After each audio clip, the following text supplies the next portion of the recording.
वचनों के पक्के रहा करो। पता नहीं मालिक क्या बख्श देता अगर इंसान वचन की काट ना करता।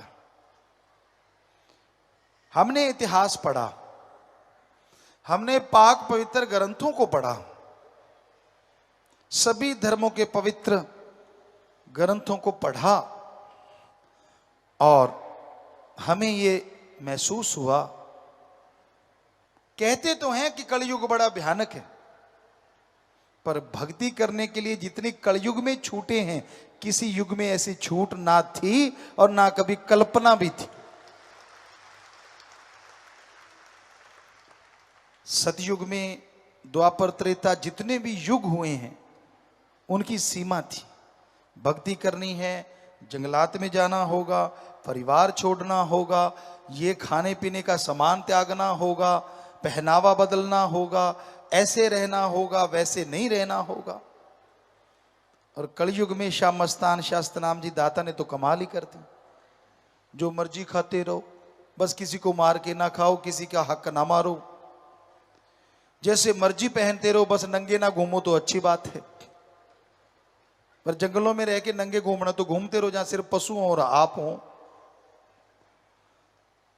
तो सतगुरु ने तो कोई ऐसा रखा ही नहीं, हिंदू हो, मुस्लिम हो, सिख हो, ईसाई हो, जो मर्जी धर्म को मानो, मानते रहो, लेकिन अल्लाह वाहिगुरु राम की भक्ति इबादत किया करो। जितना जोर दिखाने में लगते हो कि मैं कौन सा भक्त हूं या किस धर्म का नुमाइंदा हूं, उसे आधा जोर अगर कहीं धर्म को मानने में लगा दो तो पौवारा पक्षी बल्ले बल्ले हो जाए, अंदर बाहर खुशियों से लवरेज हो जाओ। तो संत सच्ची बात कह देते हैं, इसलिए लोगों को चुभ जाती है। वो सच कहते हैं, सच बोल देते हैं। तो सच यही आज के युग का कि आप भक्ति करो। अरे बड़ा बढ़िया मौका मिला है, घर गृहस्थ में रहो, बाल बच्चे परिवार में रहो, कोई हर्ज नहीं, बस थोड़ा सुमरन कर लिया करो। 15 मिनट सुबह शाम, आधा घंटा सुबह शाम, घंटा सुबह शाम, कितना बढ़िया आसान तरीका है ना। ना घर त्यागा, ना परिवार त्यागा, ना धर्म त्यागा, ना कपड़ा लत्ता त्यागा, कुछ भी तो नहीं त्यागा। अगर फिर भी मालिक की भक्ति में मन नहीं लागा तो इससे बड़ा कौन होगा, आप भागा। सोचिए, कुछ भी तो नहीं करना। अजी कहां जंगलों में जाते थे, अंगूठों के बल खड़े हो जाते थे। सुनाते हैं आपको क्या हुआ करता था।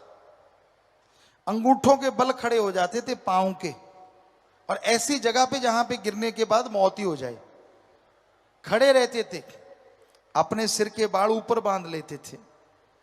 शरीर सिर्फ वायु से, हवा तत्व से ही जिंदा रहता था, ना पानी, ना जल, ना अन्न, कुछ नहीं, बस हवा से ही। और हवा को भी अपने अंदर भर के रोक लेते थे, समेट लेते थे। 5-5 मिनट में एक श्वास, 4-4 मिनट में एक श्वास। चमड़ी सूख जाती थी, बिल्कुल बाल बढ़ जाते थे, पक्षी आके घोंसले बना लेते थे, बच्चे तक दे देते थे, पर फिर भी लगन लगी रहती थी, खड़े रहते थे। उम्र बद्दी 50 साल, 30 साल, 20 साल, मालिक नहीं आता था। और तब जाके कहीं आता था, झलक आती, आवाज आती। ये नहीं जैसे आजकल आप जब दिल करता है रात को देख लेते हैं, जब दिल करता है वो आ जाता है, जब दिल करता है वो खुशियां दे जाता है, और शर्म आपको फिर भी नहीं आती, यार मैं क्यों बुरे कर्म करता हूं। देखो है ना कमाल।